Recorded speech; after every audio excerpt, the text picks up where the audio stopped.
The crack of a rifle shot tore through Sweetwater Creek as Ada Boone ducked behind an overturned wagon, her chest pounding like a runaway Mustang. Before we kick off this adventure, don't forget to hit like on the video and let us know in the comments where you're watching from. The year was 1876, and what should have been a simple journey west had turned into a nightmare when outlaws waylaid their wagon train just outside the Colorado Territory.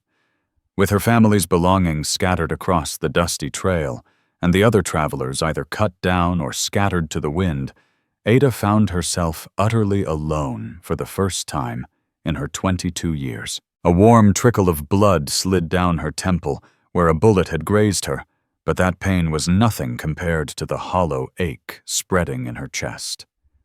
Everything, every dream, every hope was gone in a blink. Her parents had stayed back east, promising to follow once she and her brother staked their claim. Now Jesse Boone lay dead among the sagebrush, and the future they had dreamed together lay buried with him. Another shot split the air, shattering wood inches from her face. She bit back a cry, pressing herself tighter into the dirt. The outlaws were still prowling, sniffing out survivors searching for spoils or sport. Ada gripped the tiny pistol her father had pressed into her hands before she left home. 2 bullets never once fired at a soul. Come out, a rough voice jeered. "We know someone's still kicking." Ada closed her eyes, dust and tears streaking her face. She had never felt so hollow, so stripped of hope. If they found her, she knew what fate awaited before they finished her. Then, hoofbeats steady fast came from the opposite direction. Through a crack in the wagon's splintered boards, she spotted a lone rider charging in, framed by the bleeding sun. His horse thundered forward, dirt spraying, as he rode straight into the ambush. The bandits swung their rifles toward him, but the stranger was quicker, his pistol flashing in the waning light. 3 shots rang out like thunder. 2 men fell where they stood. A 4th report, and the last outlaw crumpled into silence. For a breath only, the wind whispered through the canyon. Ada stayed crouched, frozen between fear and hope, her fingers tightening on the little pistol as boots crunched closer. "Anyone alive out here?" The voice was deep calm, nothing like the harsh tones of the bandits. "I'm not here to hurt you." Something in that steady voice pulled an answer from her throat. Here, she rasped dust, choking her words. The stranger rounded the wagon, and Ada finally saw him. Tall, broad-shouldered, in trail-worn denim and a leather vest, his wide-brimmed hat casting a shadow over eyes as blue as a Montana sky. A deputy's star caught the dying light on his chest. "Name's Wade Callahan," he said, sliding his gun back into its holster and crouching beside her. "Deputy out of Silver Creek, 20 miles west. We've been tracking raiders hitting wagon trains." "You're too late," Ada whispered, gesturing at the carnage around them. "They killed everyone." "Not everyone," Wade said gently, his gaze softening as it took in her battered face. "You're still here." He reached out slowly, careful not to startle her, and brushed the wound at her temple. His touch, though rough from work, was gentle. "Just a graze. You're lucky." "Lucky." Her voice broke. "My brother's gone. The wagons, everything we had." "I'm sorry about your brother, ma'am," Wade said. "But lives matter more than things." He offered her a canteen. "Drink. We need to move before the rest of their gang circles back." The water slid down her throat like salvation. Where will we go? Silver Creek. Doctor there can tend that cut. But night's falling. We'll have to camp before long, too dangerous to ride these trails in the dark. He helped her rise, steadying her as her knees threatened to give. The reality struck her like a hammer alone, in strange country, nothing left but the clothes on her back, and a stranger sworn to the law. Yet somehow his presence quieted the storm inside her. "I need to bury my brother Ada," said her voice firmer than she expected. Wade nodded with solemn respect. We'll do it right. From the wreckage, he salvaged a shovel, and together they gave Jessie Boone a resting place beneath the first stars. Ada placed her locket with its family portrait, Jessie's pocket watch, and the letter meant for the land office in Denver beside him. As earth covered the grave, her voice cracked through the Lord's Prayer. He was all I had, she whispered. We were going to build a life together. What's your name? Wade asked gently. Ada. Ada Boone. Well, Miss Boone, he said, tipping his hat slightly. I'll see you safe to Silver Creek. We can send word to your folks from there. The mention of her parents reopened the wound. They saved for years to send us out here. How can I tell them their son's dead? That their dream's gone, one step at a time? Wade replied, leading her to his horse. First we get you somewhere safe. He lifted her into the saddle before swinging up behind his arms a protective circle as he took the reins. And though grief weighed heavy, Ada felt the steady strength of his chest at her back as they rode away from her brother's grave into a future she could no longer imagine. They made camp in a narrow hollow about 5 miles from where the wagon train had been cut down. Wade Callahan built a fire, low and careful, shielding the flame so its glow wouldn't call unwanted eyes. From his saddlebag, he pulled jerky and hardtack plain trail food. But Ada Boone realized she was hungrier than she thought, grief gnawing at her, but not enough to keep her stomach still. How long have you worn that badge? She asked, reaching for conversation to push away the image of Jessie Boone, lying lifeless in the dust. Going on 3 years, Wade answered, feeding twigs into the fire. Before that, I drifted. Just another ranch hand chasing wages from spread to spread. Never stayed anywhere long. The firelight flickered in his eyes as he studied the flames. What about you? What brought you all the way out here? Land, Ada said softly. 200 acres near the Front Range. My brother wanted to raise horses. I was going to start a school. She gave a bitter laugh. I was a teacher back in Pennsylvania, or I suppose I still am.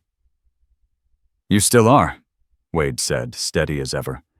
Silver Creek's full of young ones who need lessons. Ain't got a proper schoolhouse yet. That thought a purpose she might still carry was a fragile spark of hope against the darkness pressing in. Is Silver Creek much of a town? She asked. Decent enough, he said. Growing with the mines, got a general store, hotel, couple saloons. Doc's a good man, Dr. Elias Crane. Served in the war patching up soldiers. Wade poured her coffee from a battered pot by the fire. It's no Philadelphia, but it's home. I've never been to Philadelphia, Ada admitted, taking the tin cup. I'm from a small town near Pittsburgh. This is the farthest west I've ever come. Well, the West is a wide country, Wade told her quietly. Plenty of room to start again. Plenty of room for dreams that don't die when folks do. Ada stared into her coffee, tears welling again. Right now I feel like there's nothing left inside me. You're alive, Wade said firmly. And that's a start. They sat in silence, the fire crackling, coyotes calling somewhere in the dark hills. Ada caught herself studying his face in the glow. The sharp jaw softened by stubble, the scar near his eye that hinted at stories untold, the way he stayed alert, even in rest. You should sleep, he told her, catching her gaze. I'll stand watch. I doubt I could close my eyes if I tried, she admitted. At least rest. Tomorrow's a hard ride. He offered her his bedroll. She protested, but exhaustion won. As she pulled the coarse wool blanket around her shoulders, Ada realized she trusted this deputy more than she had any right to. In a world where everything had turned to ash, Wade Callahan felt like the only steady place to stand. Just before sleep took her, she whispered, "Thank you for finding me." His voice came soft through the dark.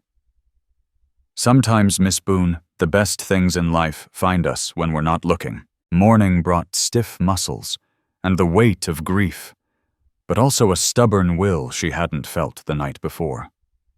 As they broke camp, she watched Wade in the daylight. He was younger than she had thought. Not much older than her 22 years, though the hard life of the range was etched across his features. "How far to Silver Creek?" she asked, as he helped her into the saddle. "By noon if we press on." He swung up behind her, reins in hand. "There's a creek about an hour's ride from here. We'll water the horses and freshen up there." The morning passed in quiet companionship. They rode through rolling foothills dotted with pine and sage. Wade pointing out a hawk circling high deer tracks in the dust, the jagged outline of mountains dividing the horizon. Ada forced herself to notice it all, anything to keep her grief from smothering her again. True to his word, they stopped at a clear-running stream banks, bright with columbine blooms. Wade dismounted first and held out a hand to steady her down. That simple contact sent a surprising warmth through her. "There's soap in my saddlebag," he said, nodding toward a leather pouch. "I'll give you a little privacy." Grateful. Ada waited until he walked a ways off before kneeling by the water. She pulled off the blood-stained kerchief, washing her face and hands, hissing as cool water touched the cut at her temple. Her reflection startled her pale, hollow-eyed auburn hair falling loose. With Wade's small mirror, she braided her hair again and straightened her torn blouse. The simple act of grooming lent her a fleeting sense of normalcy. When she returned, Wade was filling the canteens. "Feeling better?" he asked. "As well as I can," she admitted. "Silver Creek's still 3 hours out," he said. "We'll follow this creek a while, then cut north through Cottonwood Pass." He handed her a strip of jerky. "Not much of a breakfast?" "I'm not hungry," she murmured, though her empty stomach betrayed her. "You need your strength," Wade said, frowning. "Grief will hollow a body out if you let it." His words struck deep. "Is that experience talking Deputy Callahan?" A shadow crossed his face. "Let's just say I know what it is to lose kin, Sutton." Before she could ask more, he helped her back into the saddle. They pressed on the trail, growing steeper switchbacks carved into the mountainside by miners. Each sharp turn made Ada's heart lurch as she looked down the drop. "Miners cut these paths," Wade explained when she gasped. "Not the safest, but the quickest. Don't worry. Samson's made this climb 100 times. The big bay horse snorted as if to prove it steady and sure-footed on the dangerous slope. "Don't worry. Samson's been over this trail more times than I can count," Wade Callahan said. As if to prove it, the sturdy bay gelding snorted and climbed steady as a mountain goat. "You trust this horse with your life," Ada Boone observed. "Out here, a man's horse can mean the difference between living and dying," Wade replied. "A good mount, a steady gun, and some plain sense, that's what keeps you breathing on the frontier. And what about women?" Ada asked, a spark of defiance coloring her voice. She didn't need to see his face to know he was smiling. "Women out here need all of that, and then some. Takes a rare kind of grit to stake out a life in this country."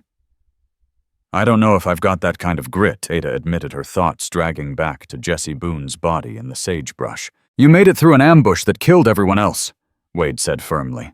"If that ain't strength, I don't know what is, Miss Boone." His words were both a comfort and a challenge. They'd only met the day before, yet he spoke as though he could see something in her she hadn't yet found in herself. When they crested the pass, the valley of Silver Creek unfolded below them. A scatter of wooden buildings hugged the wide stream that glittered under the noon sun. Smoke curled from chimneys, tiny figures moved about the street. It wasn't the bustling towns of the east, but to Ada, it looked like salvation. "Home sweet home," Wade said, affection threading his voice. "It's rough, but most folks here are decent. The descent into town came easier than the climb." Soon they were riding down the main street townsfolk, pausing to watch the dusty deputy and the young woman clinging to his saddle. Ada's cheeks burned under their stares, conscious of her torn blouse, and her place pressed close against Wade. He guided them to a whitewashed building with a hanging sign, Dr. Elias Crane, physician and surgeon. Wade swung down first, then reached up to steady her. Her legs, stiff from the ride, gave out. She stumbled against him, his hands steady at her waist, lingering a heartbeat too long. "Let's get that wound tended," his voice rasped. Inside Dr. Crane, a man with sharp eyes and a neatly trimmed beard, listened as Wade explained what had happened. "Terrible business," the doctor muttered as he cleaned her temple wound. "These raids are spreading. Governors promised more marshals, but men are stretched thin." The antiseptic burned, and Ada winced. "You're lucky, Miss Boone. An inch to the right and we'd be talking over your grave. So I've been told," she murmured, biting back pain. "She'll need a place to stay," Wade said. "And clothes. Clara Whitlow runs the boarding house Dr. Crane suggested. Her daughter's about your size. Might part with some dresses." "I don't have a cent left," Ada whispered, her cheeks flushing. "Everything was in the wagon." "I'll handle it," Wade cut in firmly. "Think of it as the town investing in its future. Silver Creek needs a teacher." Dr. Crane gave a knowing smile. "Deputy Callahan doesn't take no for an answer, Miss Boone. Save your strength for fights you can win." From there, Wade led Ada to the Silver Creek Hotel and Boarding House, a 2-story frame at the quieter end of town. Clara Whitlow, a widowed proprietress in her 50s, studied Ada with sharp, practical eyes that softened as Wade told her story. "Poor child," Clara said, patting Ada's hand. "Losing kin like that? You'll stay here as long as it takes." She glanced at Wade.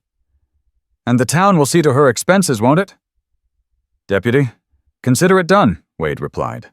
"Mayor Jed Coulter will sign off on it at council." Ada wanted to argue, but exhaustion was pulling her under. The ambush, Jesse's death, the endless ride, it all came crashing down. Clara nodded to her maid. "Maggie, show Miss Boone to her room. Bring up hot water, and I'll have Hannah find some clothes." She ushered Wade toward the door.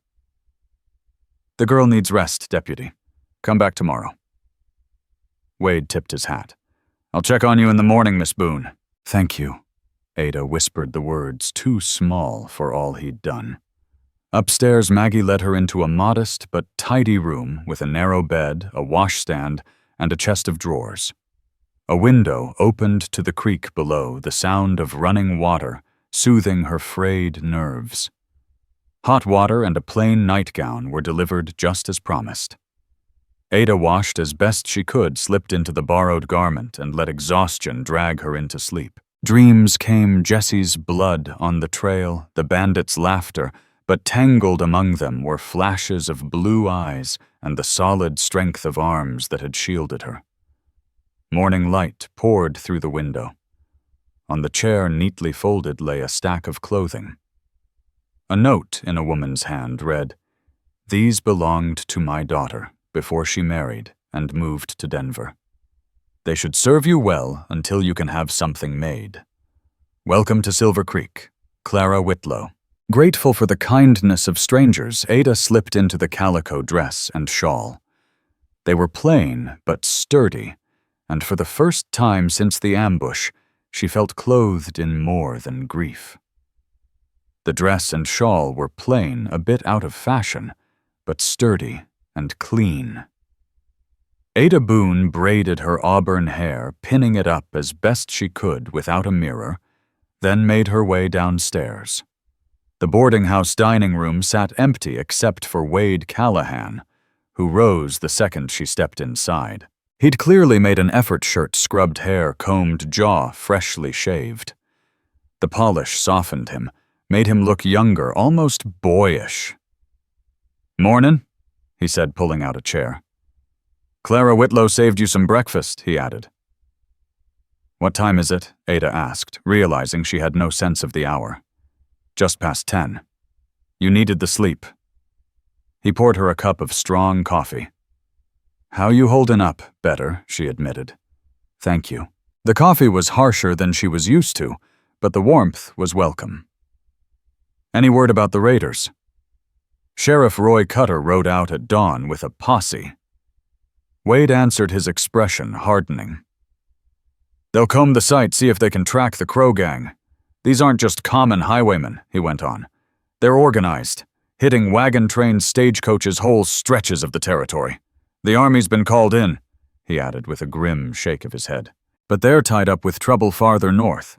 At that moment, Clara herself appeared, setting down a plate piled with eggs and biscuits. "Eat, darlin'. You're too thin as it is." Ada hadn't realized how hollow she felt until the food was right under her nose. She dug an appetite sharper than grief allowed her to expect. "I wired Denver," Wade told her as she ate. "The land claim you and Jesse Boone filed is still good. As his kin, it falls to you." She froze fork mid-air. "I hadn't even thought about the land. 200 acres along the Front Range," he confirmed.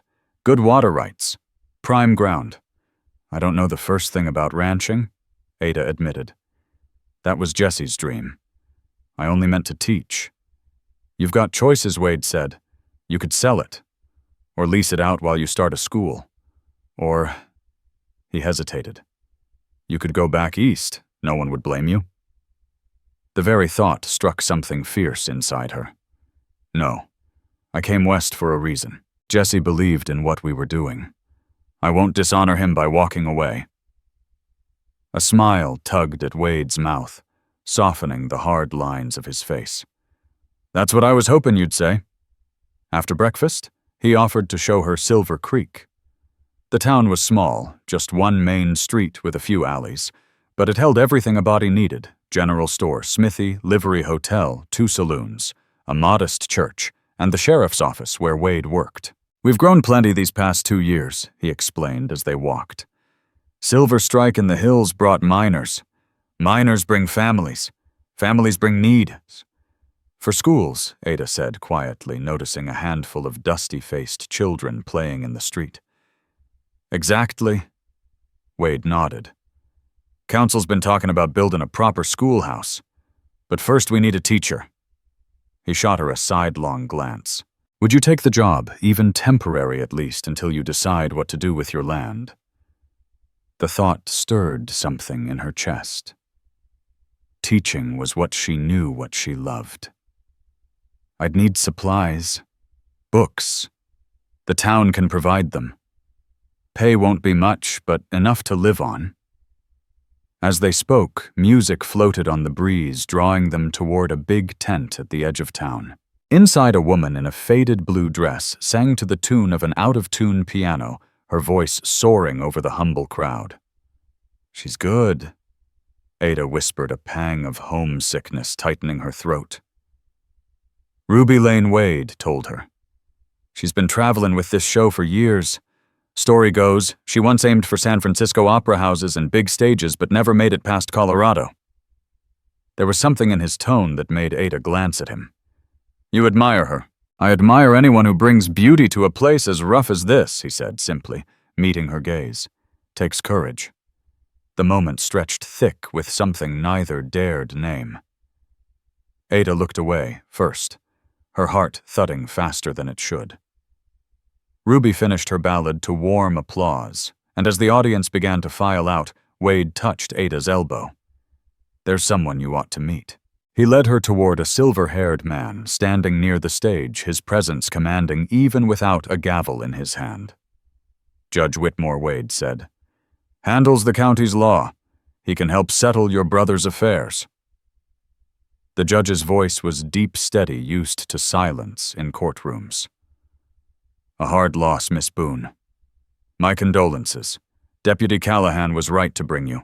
There are matters to settle with your brother's estate." Ada swallowed.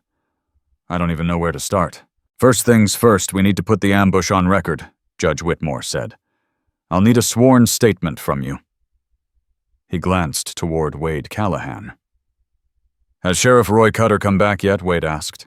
"Not yet. Likely by nightfall," Whitmore replied with a short nod. Good. Then we'll coordinate with him on the investigation.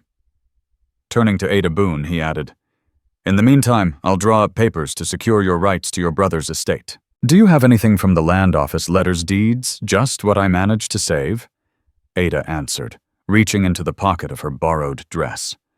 She pulled out the folded claim deed and a letter of introduction meant for Denver. Whitmore studied the papers a long moment before handing them back. These will serve. Keep them close, Miss Boone. Land is the most valuable thing out here. It'll draw both friends and wolves. As they left the tent, Ada's chest twisted with grief. Yet there was a strange steadiness in knowing she still had something of Jesse's dream left to guard. He's a fair man, Wade said as they headed down the main street. He'll see things handled right. I'm grateful you introduced us, Ada replied, suddenly aware of just how much she was leaning on this man she'd only just met. Truth is, I don't know how I'll ever repay you. Wade stopped turning to face her square. You don't owe me a thing, Miss Boone. Just doing my job. It feels like more than duty, she said softly. Something flickered in his eyes, raw and unguarded, before he looked away. Maybe so. Some folks are worth going the extra mile for. Before Ada could answer, a commotion broke out down by the sheriff's office. Riders came thundering in dust, rising like storm clouds. The posse's back, Wade said, shoulders tensing. Stay here. But Ada trailed after him as he strode toward the gathering crowd. Sheriff Cutter, his mustache drooping and his face carved by years of wind and sun, swung down from the saddle. His expression was grim. What news? Wade called. Found the wagons just like you said, Cutter replied, tugging off his hat to wipe the sweat from his brow. We buried the dead. Trailed the raiders about 10 miles northwest, but lost them in the rocks. His eyes shifted to Ada. This the survivor, Miss Ada Boone. Wade confirmed. Ma'am? The sheriff said with a grave nod. Sorry about your brother. We'll do everything we can to see justice done. Did you find any sign of who they were? Ada asked, bracing herself against the grief pressing at her ribs. Nothing certain, Cutter admitted. But the way they hit organized fast, that's the Crowe Gang. They've been raising hell all across the territory. He pulled something from his pocket and handed it to Wade. Found this. Wade pressed the tarnished silver watch into Ada's palm. Her breath caught. It was Jesse's, she whispered, opening the case. Inside the inscription glinted, To Jesse Boone, may time be kind, Father. Tears blurred her vision, but the watch was now her most precious tether to the brother she'd lost. Thank you, she murmured. The sheriff cleared his throat, uneasy with her tears. Deputy Callahan need a word? He shot Ada a look that said the talk wasn't for her ears. Of course. Wade tipped his hat. Miss Boone, would you wait for me back at the hotel?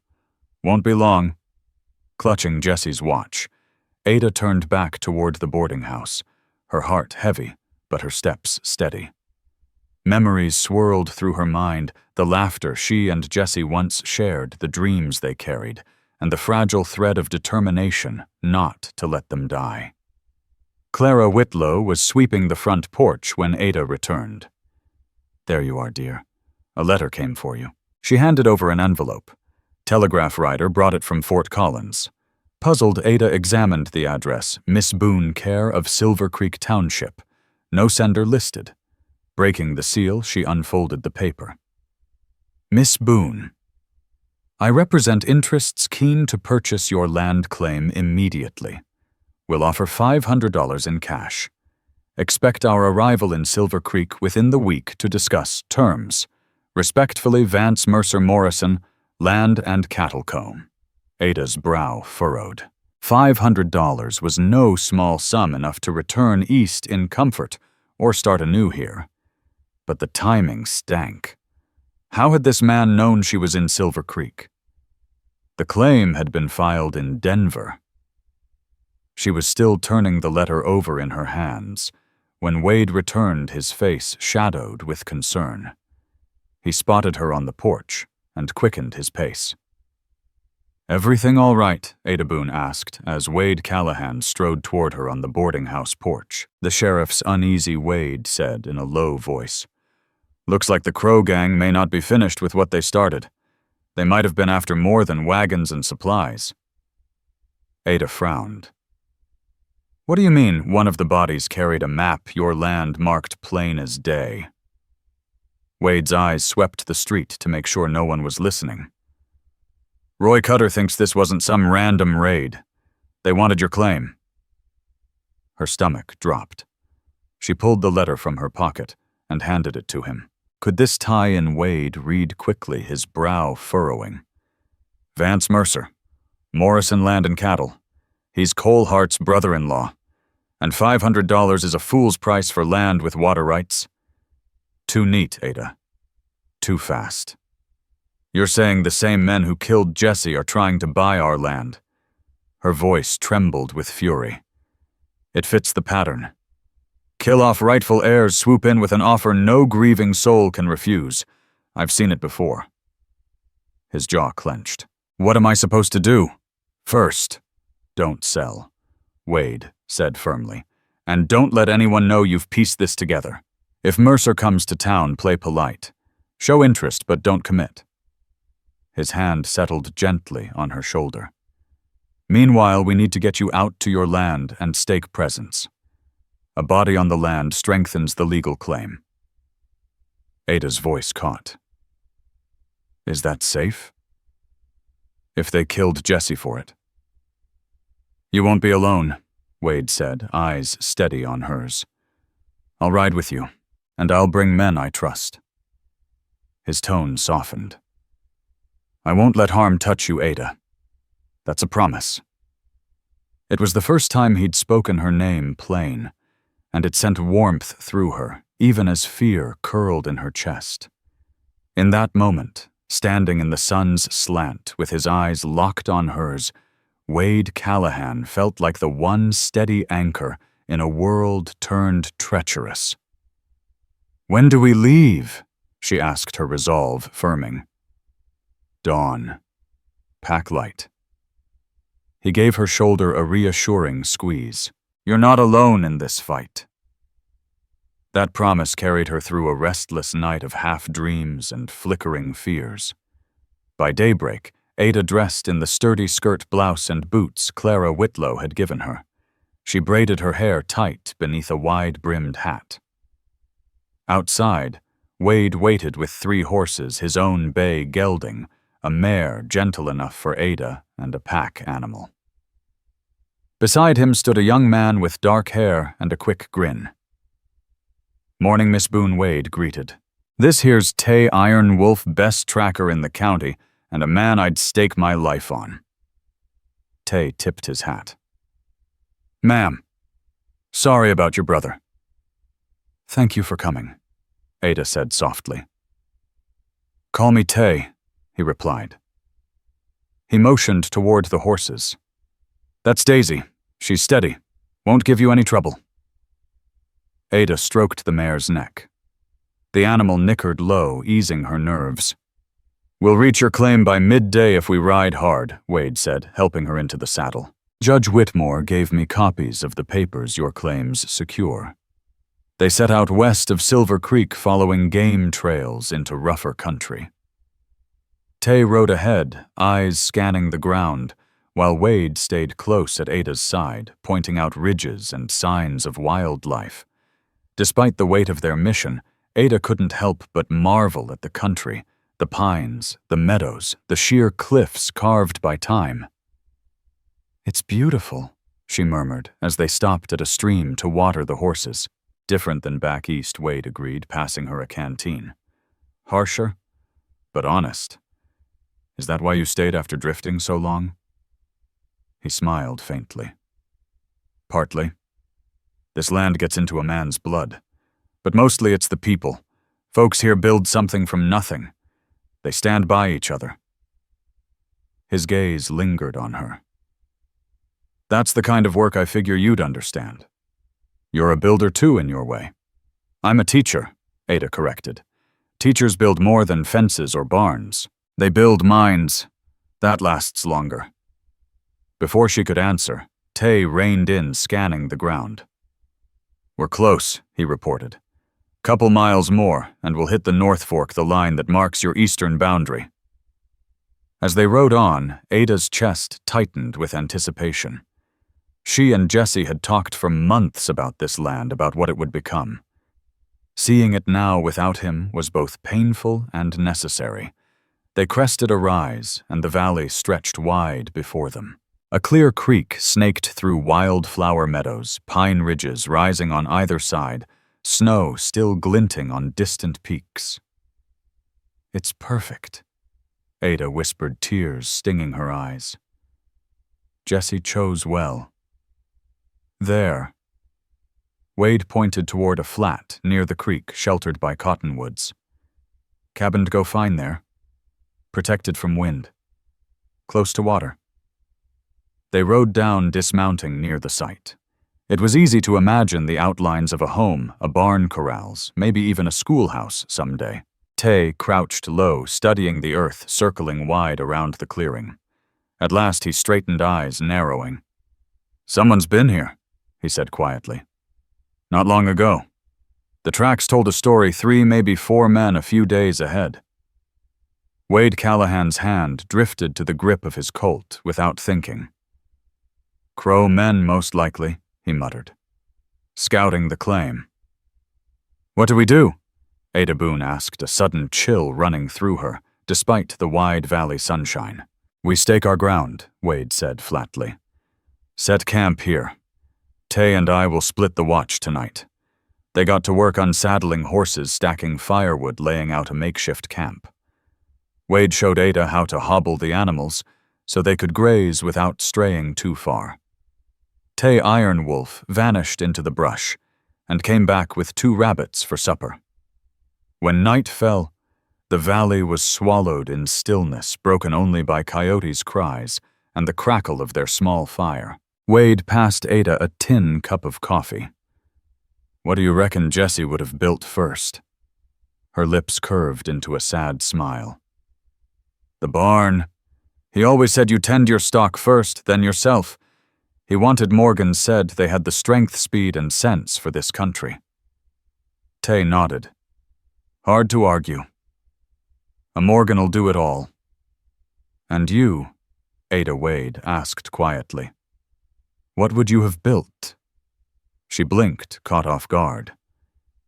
What do you mean your brother dreamed of horses? But you, what's your dream? No one had ever asked her that outright. She drew a breath. A school. Not just for reading and numbers, music stories, the kind of learning that gives life meaning, not just survival. Beauty in harsh places, Wade murmured, echoing something he'd said the day before. Yes, she whispered, startled by his understanding. Tay, ever discreet, rose and stretched. I'll circle the perimeter again, he said, melting into the shadows. Left alone with Wade. Ada felt a new awareness stir, not just gratitude for a protector, but the pull of a man who seemed to truly see her. You can still build that place, Wade said, his voice low. Silver Creek needs it. And you need this land. It'll test you, but it'll also make you stronger. Your brother's death doesn't have to be the end of his dream. It can be the beginning of yours. The words struck deep, touching a truth she hadn't admitted. Maybe this loss wasn't only an ending. Maybe it was a chance to become something more than Jesse's sister, more than her parents' daughter. I'm scared, she confessed, the firelight dancing in her eyes. Not just of Cole Hart's men, but of failing, of being alone. Wade reached across the flames and closed his hand over hers. His palm was rough but steady, his grip strong yet gentle. You're not alone, Ada. Not so long as I'm breathing. The promise hung between them, heavy with meaning. Neither dared speak aloud. Her fingers tightened on his. Why are you helping me, Wade, truly? He paused, searching for the right words. When I found you behind that wagon, you looked hollow, like the world had been cut clean out of you. I know that feeling. His thumb brushed lightly over her knuckles. But you didn't break. You buried your kin and kept going. That kind of grit deserves someone at your back. Her throat tightened. Most of the time I feel empty, like I'm moving through shadows. That emptiness don't last forever, he said, voice edged with old hurt. Little by little, new memories, new purpose, they fill the hollow. You'll see. Tay's return broke the spell. All clear, he said. I'll take first watch. Wake me in 4 hours, Wade answered, releasing Ada's hand reluctantly. He turned to her. Get some rest. Tomorrow we mark your boundaries proper.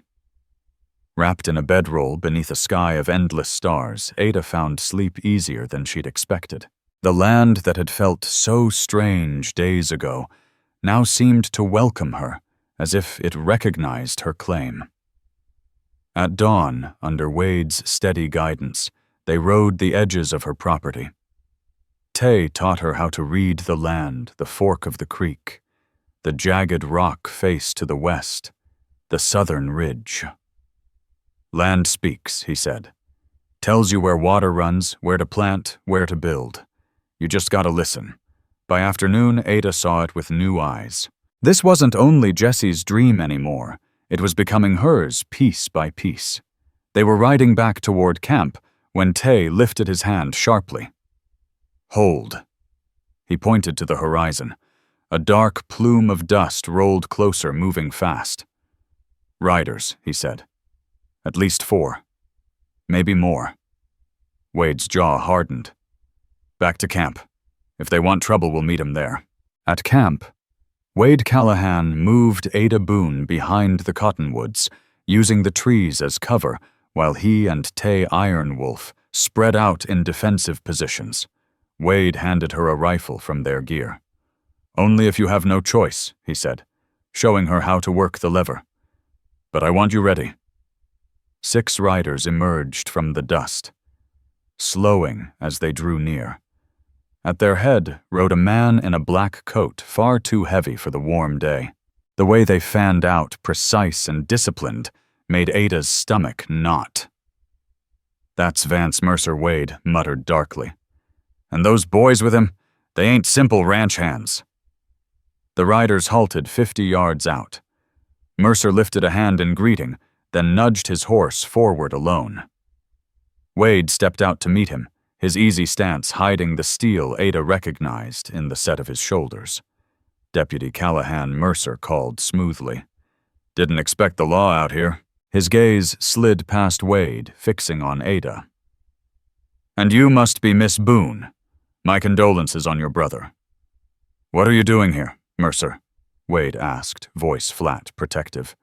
Your letter said Silver Creek, not my claim. Mercer gave a thin smile. When I heard Miss Boone had ridden out, I figured I'd save her the trouble of coming back. Time's short in business, you understand. Funny kind of business trying to buy land that isn't for sale, Wade shot back. I wasn't aware a decision had been made, Mercer said. Perhaps Miss Boone would like to speak for herself.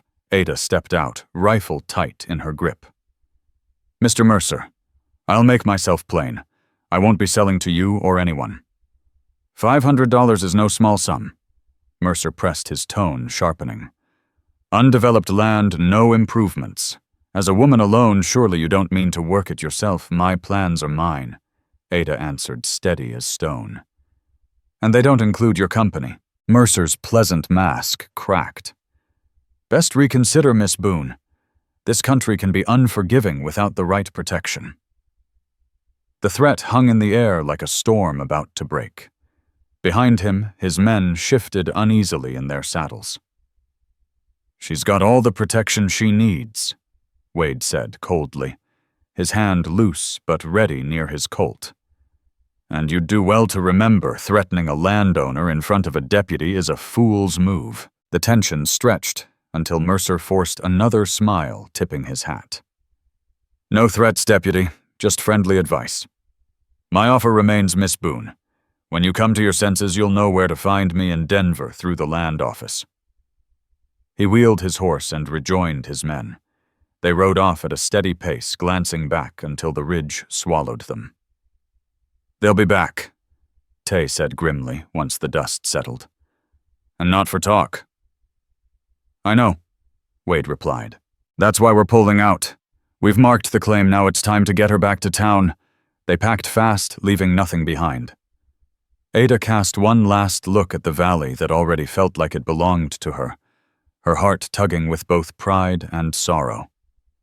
"We'll return," Wade promised quietly, reading her face, "when Mercer and his kin are dealt with." The ride back was taut with silence. Tay dropped behind, often scanning for a tail. They reached Silver Creek under cover of night lamps glowing in windows like small beacons. Sheriff Roy Cutter was waiting at the livery, his mustache shadowed by the lantern's glow. "Glad you're back," he said gravely, helping Ada dismount. "Telegram from the territorial marshal. They've tied Cole Hart to 3 other land grabs just like this family's ambushed claim, snatched quick as lightning. Mercer's the front man each time." "While Cole does the dirty work," Wade growled. The sheriff nodded. "Marshal's building a case. Needs proof and witnesses. Which makes me the loose end," Ada realized, her voice low. "You'll be safe in town," Sheriff Cutter assured her. "I've got extra deputies on patrol. Hart won't risk something this public." But the weight of it pressed heavy on Ada as she climbed the stairs to her boarding house room. She stood at the window, staring out at the creek running steady and sure, wishing grief could be carried off as easily as that water. A soft knock broke her thoughts. She opened the door to find Wade trail dust still on his boots, his eyes fierce with something that stole her breath. "May I?" he asked. When she hesitated, thinking of appearances, he added, "Just a moment. I've got something to say." She stepped back, leaving the door ajar.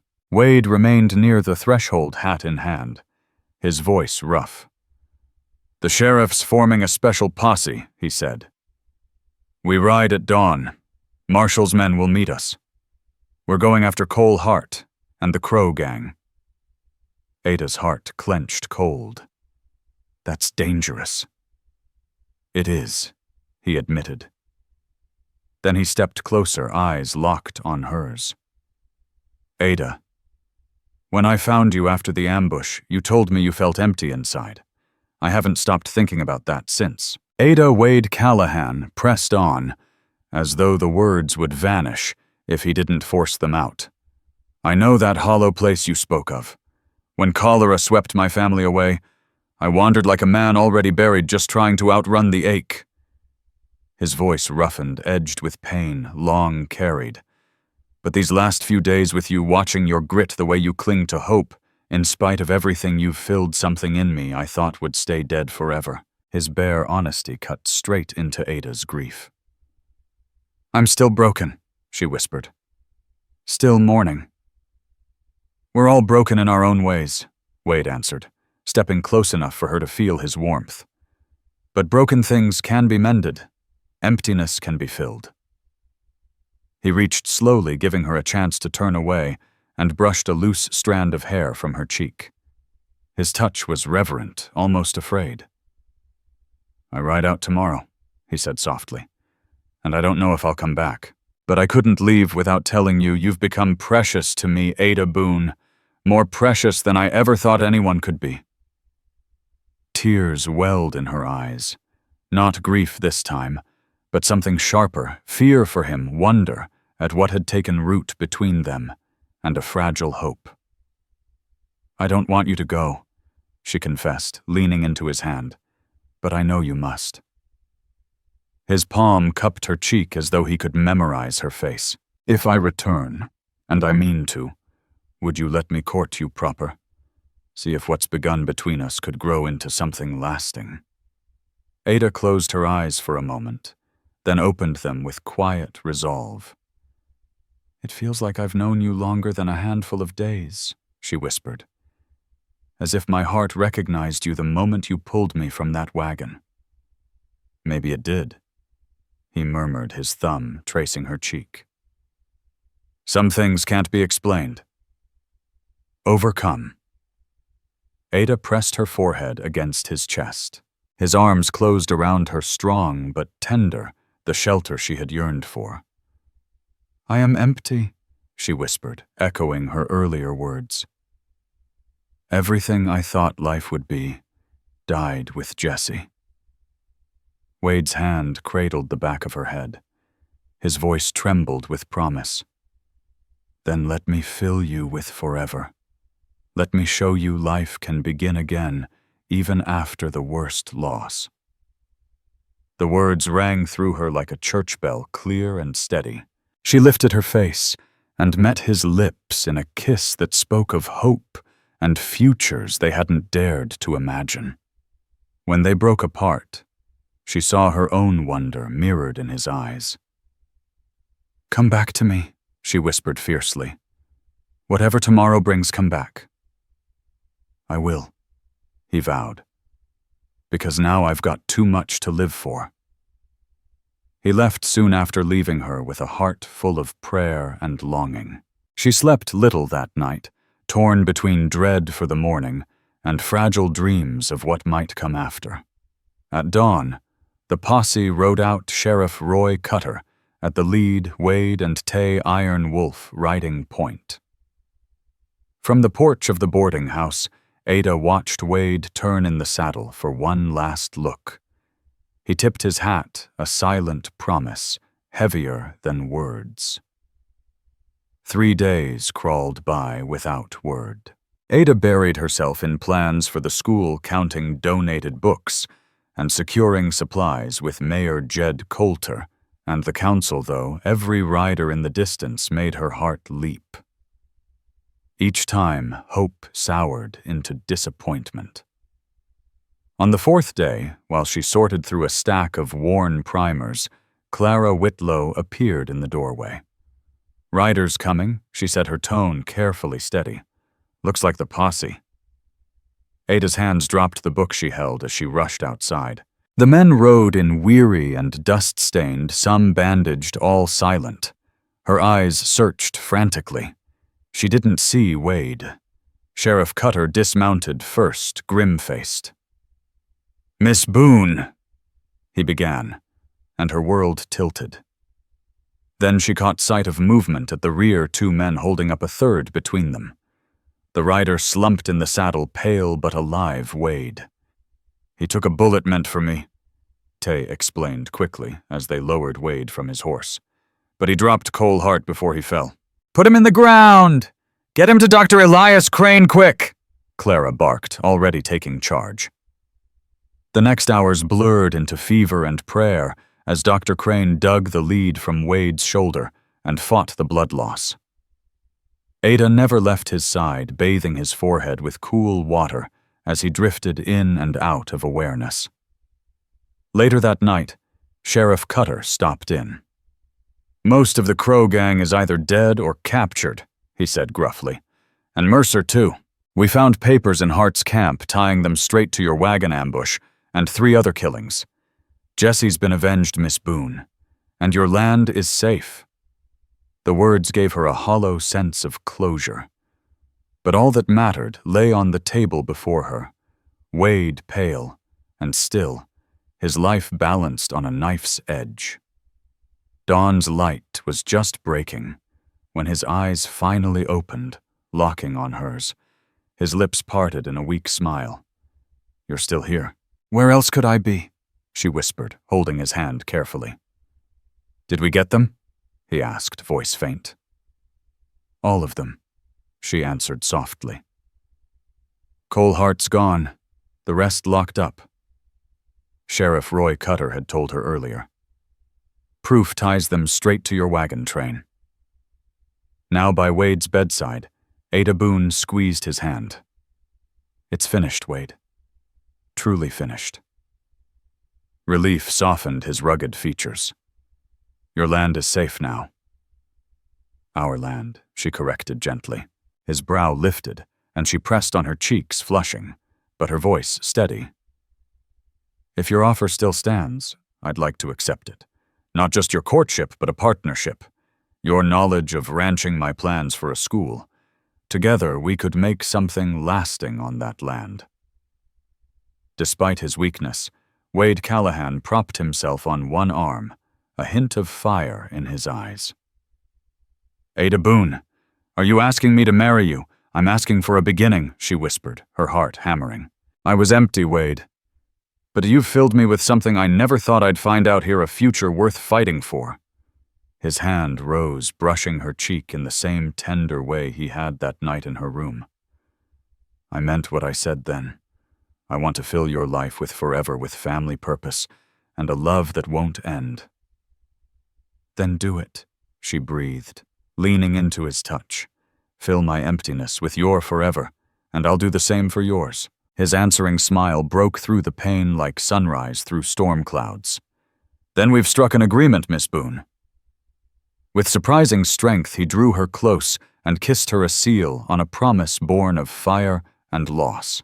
6 months later, Ada stood on the porch of the cabin that rose sturdy against the valley winds, sunlight pouring over the land she now called home. Behind her, music, laughter, and voices spilled from the wedding feast that marked the start of their life together. Wade stepped up beside her arm, circling her waist. His shoulder healed, but scarred as a reminder of the price they'd both paid. Happy Mrs. Callahan? He asked, kissing her temple.